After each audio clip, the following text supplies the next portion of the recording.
मैं सबसे पहले मुबारकबाद देना चाहती हूँ NFIW को और स्त्रीकाल को कि इस वक्त इस हॉल में जो लोग भरे हुए हैं वो इस बात का प्रूफ है कि ये जो इश्यूज, ये जो मुद्दे जो इस वक्त आपके सामने यहाँ इस बिल बोर्ड पे लगे हुए हैं वही आज के असली मुद्दे हैं, नकली मुद्दे नहीं हैं। तो जिंदाबाद NFIW और स्त्रीकाल, जिंदाबाद। मुझे बहुत खुशी है कि मेरी I am sharing the stage with justice साहब, विद माय ओल्ड फ्रेंड मैत्री जी, जिनको मैं बहुत दिन के बाद मिल रही हूँ, and it's a real pleasure. और अनीता हैं और छाया हैं, जिनसे मैं कहीं ना कहीं मिली हूँ, but my mind doesn't actually, I can't pin point the date. और एनी तो हमारी जिंदगी का एक हिस्सा है।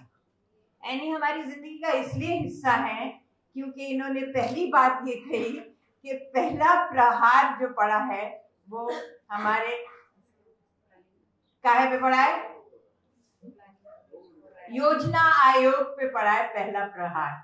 और अब मैं एक बात एकदम से योजना, I come to the heart of the planning commission.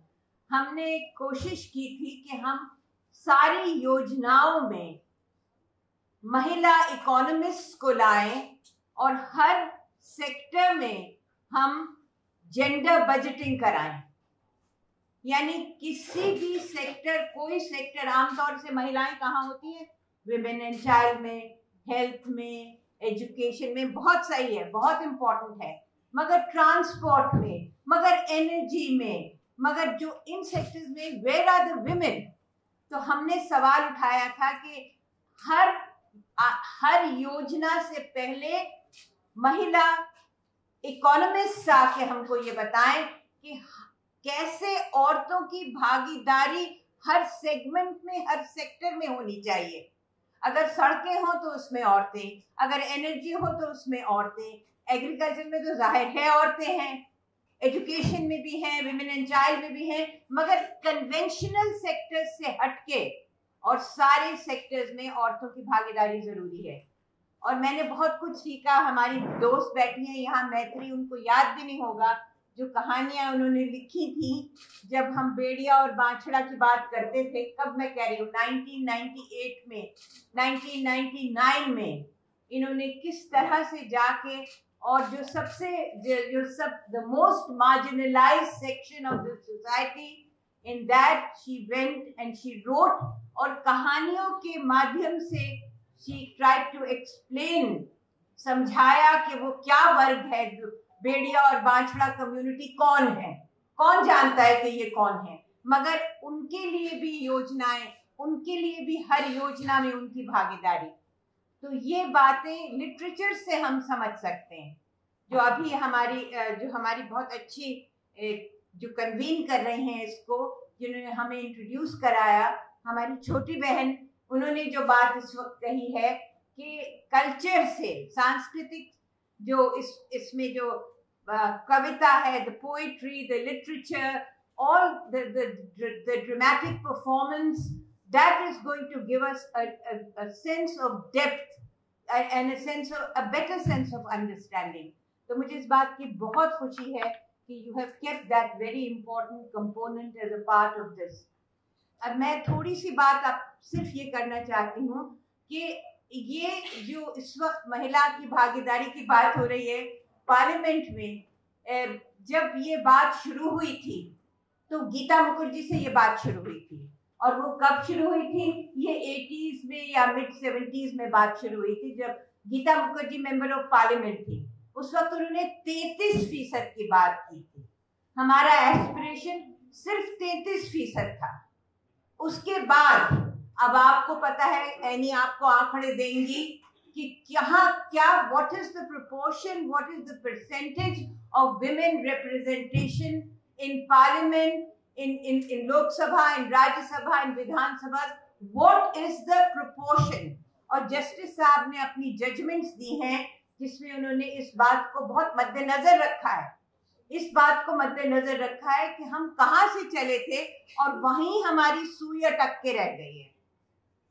आगे बढ़ने के बजाय हम वहीं अटक के रह गए और इश्यूज पे हमने सारा अपना समय और इश्यूज पे, और मैं तो उसकी बहुत शिकार हूं और आप सब शिकार हैं क्योंकि कम्युनल इश्यू बहुत बड़ा इश्यू बन गया है हमारे देश में।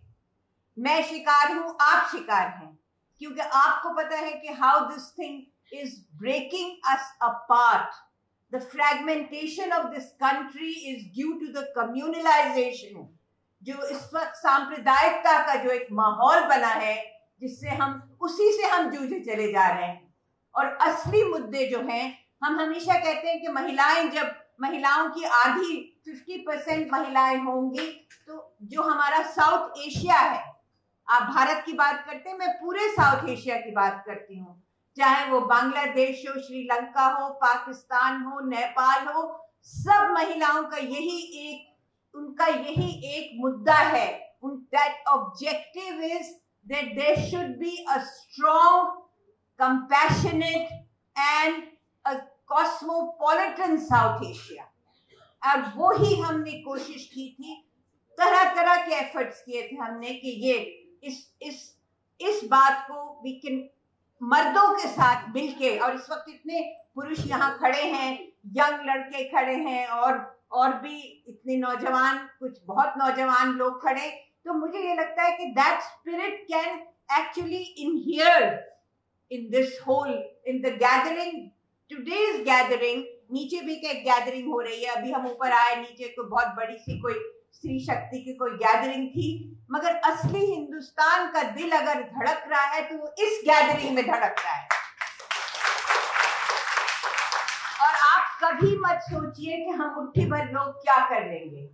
आप लोग, ये अगर एक तूफान उठेगा तो ये आपकी, your mindset, your thoughts, your aspirations, your dream, जैसे एक शायर ने कहा था, और आपने अच्छा सा एक शेर, किसी मेरी एक जो कंपेयर कर रही है उन्होंने अच्छे शेर, मुझे तो एक लाइन, आप इस लाइन को याद रखिए कि खाके वतन का मुझको हर जर्रा देवता है।